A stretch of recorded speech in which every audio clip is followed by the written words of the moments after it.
Good morning friends.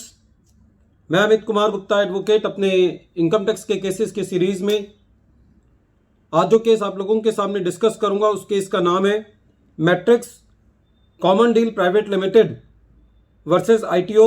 बहुत latest judgement है 2 मई 2022 का। ये जजमेंट 2 दिन पहले जिस दिन सुप्रीम कोर्ट का जजमेंट आया सेक्शन 148 पे उससे 2 दिन पहले का है। बहुत ही इंटरेस्टिंग केस है फ्रेंड्स। सेक्शन 148 इतना उलझ चुका है कि इसके ऊपर हर दिन एक नया विवाद जो है वो कहीं ना किसी जजमेंट के अंदर सामने आता है। और किस केस में एसएससी को क्या रिलीफ मिल जाएगा, किस केस में डिपार्टमेंट को क्या रिलीफ मिल जाएगा, ये अब एक तरीके का चांस की बात, और किस दिन उस एसएससी का क्या टाइम चल रहा है शायद अब इस चीज़ पे भी निर्भर कर रहा है। ये केस भी एक ऐसा ही एक एग्जाम्पल है। इस केस में एसएससी को एक नोटिस मिला 1 अप्रैल 2021 को सुबह 8:04 उसके ईमेल आईडी के अंदर। ये नोटिस जो साइन किया गया था और जो इस पे डेट डली हुई थी वो 31 मार्च 2021 की डली हुई थी। एसएससी को ये नोटिस 1 अप्रैल 2021 को मिला 8:04 पे। एसएससी जो है वो अपनी असेसमेंट कराता रहा और 10 महीने बाद उसकी असेसमेंट भी कंप्लीट हो गई। 10 महीने बाद एसएससी को ये लगा कि काफ़ी लोग जो है वो रिट पिटीशन में गए हैं और जिन लोगों को नोटिस 31 मार्च 2021 के बाद मिला उनको नए प्रोसीजर के मुताबिक जो है वो नोटिस मिलना चाहिए था सेक्शन 148A के अंदर, जो कि इस केस में एसएससी को नहीं मिला था। तो एसएससी जो है वो असेसमेंट ऑर्डर पास होने के बाद रिट के अंदर चला गया। जब रिट की सुनवाई हो रही थी तो एसएससी से ये पूछा गया कि साहब आपका असेसमेंट ऑर्डर पास हो चुका है या नहीं हो चुका। तो एसएससी ने कोर्ट को बताया कि मेरा असेसमेंट ऑर्डर जो है वो पास हो चुका है। इस केस में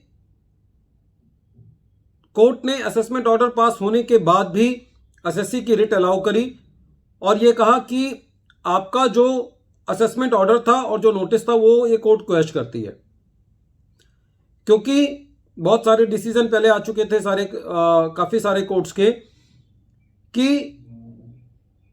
जो नोटिस है वो नए प्रोविज़न के हिसाब से जो है वो दिया जाना चाहिए। हालांकि अब सिचुएशन चेंज हो चुकी है जब से सुप्रीम कोर्ट का नोटिस आया है, लेकिन ये केस को डिस्कस करने का लॉजिक है कि इसके अंदर एक तो एसएससी का जो रिट अलाउ की गई वो असेसमेंट ऑर्डर के बाद की गई।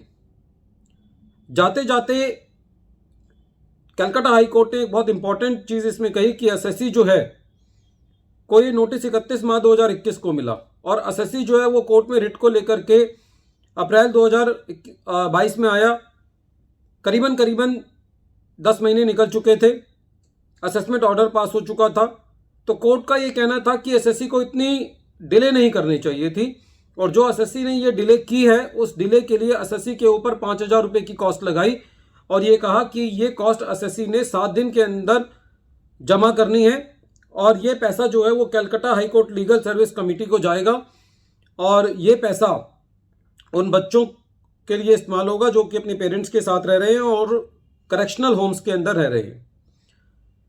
फ्रेंड्स, इस केस को मेन डिस्कस करने का जो लॉजिक है वो ये है कि यदि एसएससी को अपने राइट को एक्सरसाइज करना है तो आज की डेट के अंदर उसकी टाइमिंग बहुत इंपॉर्टेंट है।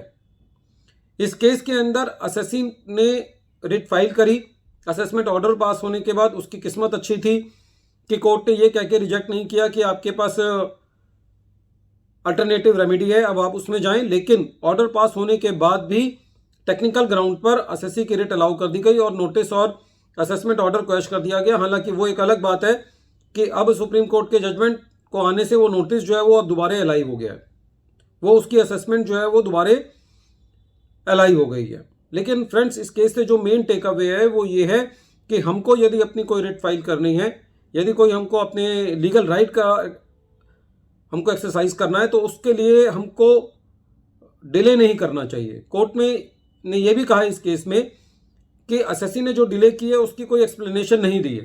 तो यदि कोई ऐसी एक्सप्लेनेशन रही होती कि हम डिले इसलिए किया है कि हमें अपने लीगल राइट का नहीं पता था, इस टेक्निकल ग्राउंड का नहीं पता था, तो शायद हो सकता है कि कोर्ट जो है वो ये 5,000 रुपये की कॉस्ट भी नहीं लगाती। लेकिन इस केस में बहुत बैलेंस जजमेंट कोर्ट ने दिया, क्योंकि कलकत्ता हाई कोर्ट ने 2 इंपॉर्टेंट केस के अंदर, केस का नाम है Bagaria properties and investment private limited and another's versus union of India 2022, Manoj Jain versus union of India 2022, ये दोनों कलकत्ता हाई कोर्ट के डिसीजन थे, जिसके अंदर कोर्ट ने 31 मार्च 2021 के बाद जो नोटिस इशू किए थे, जो डिस्प्यूटेड पीरियड है, उसको क्वैश कर दिया था। तो उन दोनों डिसीजन के बेसिस पर कोर्ट ने इस केस में भी एसएससी का नोटिस जो है वो क्वैश कर दिया। तो इंपॉर्टेंट बात क्या है कि लेट रिट फाइल करने पर एसएससी के ऊपर 5,000 रुपये की कॉस्ट लगाई गई। दूसरा, इस केस में ये इंपॉर्टेंट है कि एसएससी के ऊपर जो 5,000 रुपये की कॉस्ट लगाई गई और असेसमेंट ऑर्डर पास होने के बाद भी उसकी रिट जो है वो अलाउ की गई। Thank you friends.